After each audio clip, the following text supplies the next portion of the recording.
Flash flooding and storm damage struck Ames Thursday morning, leaving vehicles submerged and residents dealing with cleanup efforts.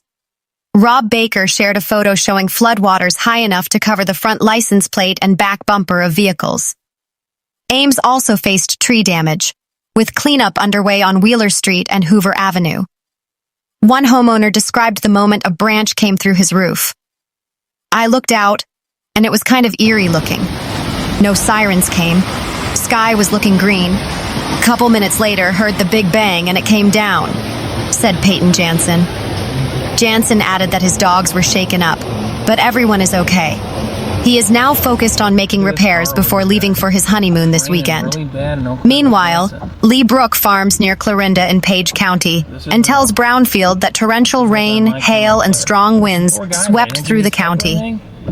"People south of me were getting some softball and baseball-size hail," Brooke said, down towards north of Clarinda, in Clarinda, and east. Brooke says he's concerned about the water levels in his crop fields. "We were waiting to get in to spray our beans," Brooke said. "The water hemp is getting to be taller than our beans. There's some areas from Clarinda south into Missouri that have had 15 inches the last 2 weeks, plus whatever they had this morning." Mark Peterson farms near Stanton in Montgomery County and says cleanup at the family farmstead should take about half a day. "About 5:45, in a matter of 10 minutes, we got about 1.25 inches of rain," Peterson said. "We were pretty well saturated because we've been getting in on some of these heavy rains that have been coming through. So we've got a fair amount of washing going on." Peterson says much of the Stanton community was still without power as of late Thursday afternoon.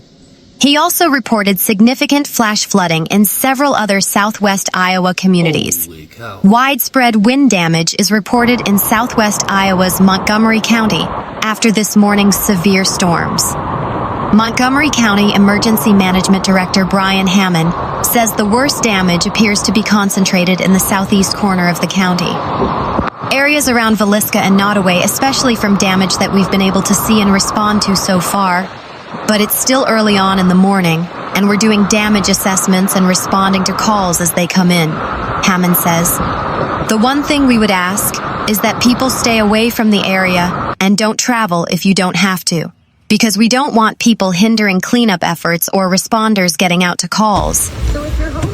Henry Kashaw of Villisca is a weather spotter for KMA Radio and says there's extensive tree damage throughout Villisca after high winds pummeled the community this morning, with gusts reaching 73 miles an hour. This is not going to be good. "It looks like it took a lot of the tops off of the trees and the roots on some of them too. I suppose it might have been due to the wet weather because some of the trees came right out of the ground," Kashaw says. "We got a lot of damage. There's power outages, wires yanked out of the sides of houses and things like that. When the rain went through, it looked like a white wall of water that went through." Hammond says it's still unclear if the damage was caused by a tornado or straight-line winds, but there's both tree and structural damage. "We don't have any confirmed tornadoes at this point, but we've got significant wind damage to trees, outbuildings, power poles, and a number of other fixtures and facilities throughout the county," Hammond says. The National Weather Service reports damaged grain bins near the U.S. Highway 34 and U.S. Highway 71 interchange north of Villisca. Hammond says torrential rains also led to some flooded roadways throughout the county.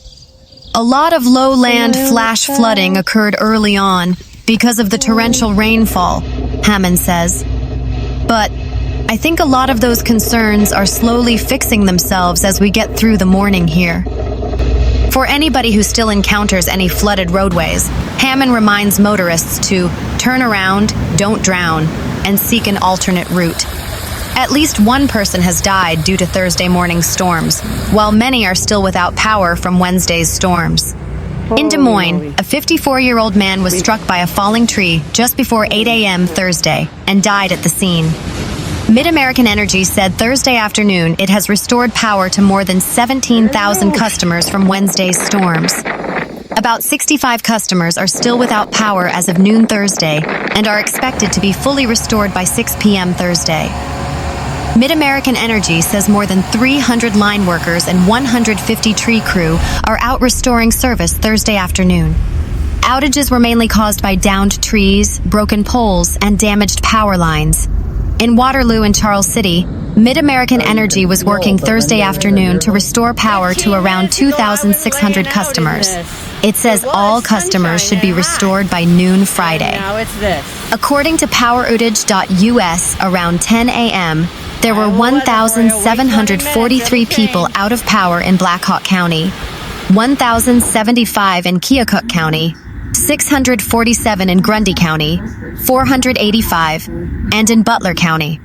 A tornado touched down in Decatur County on Wednesday evening, causing damage in Garden Grove and bringing heavy rain and flooding to southeastern Iowa. Decatur County Emergency Management confirmed the tornado, which knocked down the wall of a building, snapped a tree in half, and scattered tree branches. On East Main Street in Garden Grove, the roof of a building appeared to have partially collapsed, leaving rubble and broken bricks behind. Wayne County, located east of Decatur County, also confirmed a tornado touchdown this afternoon. The Wayne County Emergency Management Agency reported the tornado was spotted just after 4 p.m. near Garden Grove and the border with Decatur County. Heavy rain from the storms caused flooding in Lucas County. Michele Patton shared a video from Russell, saying the fire department had shut down a road due to rushing water across it. In central Iowa, the storms brought heavy rain and wind, but no severe damage. Downtown Des Moines and Indianola were drenched around 7 p.m., and Lexi Smith sent in video of storm clouds rolling through Norwalk. Before reaching southeastern Iowa, the storm passed through Missouri. A spotter near Unionville, Missouri, southwest of Cincinnati, Iowa, captured footage of an apparent tornado. This storm later impacted Appanoose County. Shane Tipton stepped out of his truck in Unionville, Missouri, Wednesday afternoon to find a twister bearing down, said his daughter, Kylie Rouse. He rushed to get his 87-year-old dad out of his mobile home. They made it back to the truck, drove just far enough away, and watched as the tornado obliterated the home. Shattered cabinets, furniture, and appliances littered the ground. Clothes hung in trees. They believe they lost one of their hunting dogs, who has been missing since it struck. "Everything's destroyed," Rouse told the Associated Press in a phone interview Thursday. "It was scattered clear for miles. If my grandpa would have been in there, there's no way that he would be alive." Meanwhile, the City of Dubuque will collect downed tree limbs and branches for free following storm damage on Wednesday. City crews will collect limbs and branches at no extra cost Thursday and Friday. The city said staff will only pick up storm-damaged branches that are under 3 inches in diameter. Leave all limbs and branches curbside or at the alley line, right where you normally place your solid waste containers. Branches must be no more than 5 feet in length and must be tied together with rope or twine. Bundles of branches should be no greater than 18 inches in diameter and weigh less than 40 pounds. Sayouts that do not meet these requirements will not be collected, the city said. Items should be placed out by 6 a.m. City staff from the police, fire, public works, parks and recreation, and engineering departments are responding to issues created by the storm. Initial efforts have focused on addressing downed power lines in coordination with Alliant Energy, downed trees, and limbs blocking traffic, and disruptions to traffic signal operations, the city said. The city has taken over 260 calls since noon Wednesday, when the storm began. The majority of fire department calls dealt with downed power lines and tree issues. The city reminded residents to stay away from downed power lines, as they may still be active. Residents are asked to avoid areas impacted by the storm to allow city staff and utility providers time to address the issues throughout the community. Staff are closely monitoring the next round of storms approaching the area, the city said. Cleanup continues in Dubuque as the city recovers from Wednesday's storms. The city dealt with a huge downpour earlier today, which led to some street flooding, but the peak of the damage came from yesterday's storm. Winds knocked down power lines, leaving thousands in the city with no power. Trees were knocked down at places like Bunker Hill Golf Course and Fillmore Fairways Golf Course, as well as many neighborhoods and streets. Fire Chief Amy Scheller described their response to the storms. "During that surge of the storm right after noon, we were very, very taxed," Scheller said. We had every possible piece of equipment out responding to those incidents, including some of our chief officers, our staff vehicles. PD assisted as well, and quite a large amount of incidents. Dubuque County Conservation says volunteers are wanted for help with cleanup tomorrow at Fillmore Fairways. That will start at 8 a.m. Many communities are waking up to damage Friday after a round of severe storms ripped through West Michigan overnight. The storms hit the lakeshore around 9 p.m., bringing winds topping 80 miles per hour and heavy rainfall to the region. This caused thousands of people to lose power. As the storm moved inland, it hit the Alto and Freeport areas particularly hard. A radar-confirmed tornado was spotted by the 13 on Your Side weather team, not far from the Saskatoon Golf Club. Our crews Friday morning are noticing trees that fell on homes and vehicles, took out power lines and blocked roads. Some large trees were completely uprooted by the winds. Jed Eames, a homeowner in the Alto area, said he'd been on his back porch Thursday night when the wind picked up and trees began swirling overhead. He recalled sheltering with his family in the basement and seeing trees cracking outside the windows. Luckily, his home was not damaged, and while he lost several trees in the yard, his outbuildings are still standing. Many crews are now working Friday to clean up the debris. The National Weather Service is expected to survey the area soon and confirm whether a tornado touched down. About 32,669 utility customers in Michigan are still without power Friday, June 12th, after severe storms swept across the state. Consumers Energy said it restored power to about 11,000 customers Friday morning. Outages initially reached 43,000 at 5 a.m. As of 8:41 a.m., 2,346 utility customers are still without power in Kalamazoo County, 1,163 in Ottawa County, and 1,065 in Kent County, according to PowerOutage.com. Our crews have been working around the clock since the storms moved through, Consumers Energy said in a statement Thursday evening. More than 700 crews remain in the field repairing damage and restoring service as safely and quickly as possible. The storm caused incidents that left drivers stuck on roads across the state, including in the Kalamazoo area along North Riverview Drive, where a tree crushed a moving vehicle. The driver was reportedly bleeding, waiting on EMS. A severe thunderstorm capable of producing a tornado was located near Holland State Park Thursday evening, about 9 miles northwest of downtown Holland, moving east at 55 miles per hour.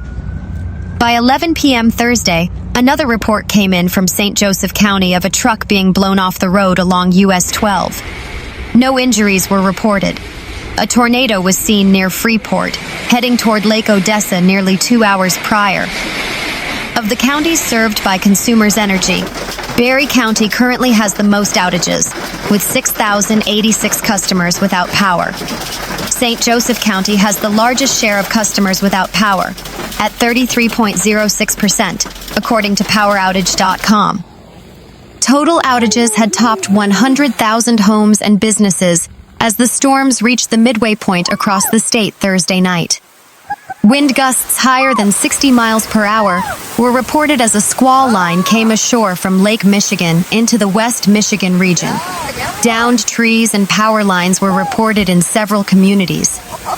Thursday night storms followed a Wednesday night system that left 84,000 utility customers without power, brought on by strong winds, lightning, and rain. The National Weather Service in Grand Rapids said high winds took down large trees, damaging houses and blocking roads. Flooding was also reported. A possible tornado touchdown in Freeland damaged between 30 to 40 homes. That is, according to the Tittabawassee Township Fire Chief, Philip Shaver. 4 tornado warnings were issued across mid-Michigan, including 3 different warnings in Saginaw County. Different pictures showed tree limbs down and some roofs with damage. The National Weather Service in Detroit has not confirmed if a tornado touched down in the area. They also have not announced if they will survey. Pictures show the roof mostly off of Wizard Automotive Body Shop in Freeland. Authorities have not released any details if anyone was injured. Power was knocked out to more than 800 customers in the area. Consumers Energy has since gotten the power turned back on.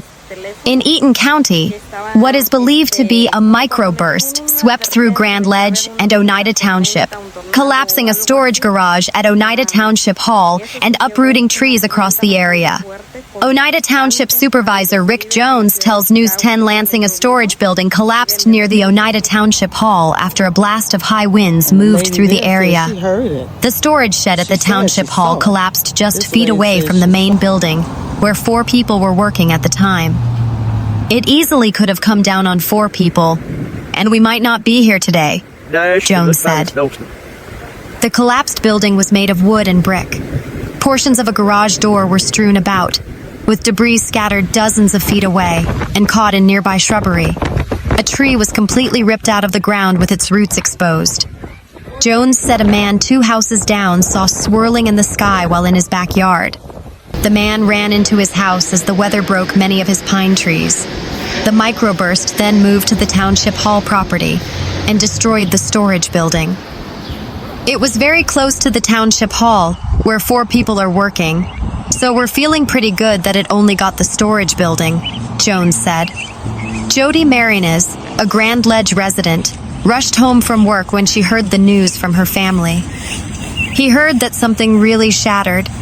The whole home shattered, shook really bad, Marines said. Marines checked in with her neighbors and surveyed the destruction. A lot of our neighbors helped each other out, and there was a lot of damage. Siding got ripped off, windows were broken, tree limbs, Marines said. No injuries were reported from the weather event. Weather! Wow. Look at the tree. Wow.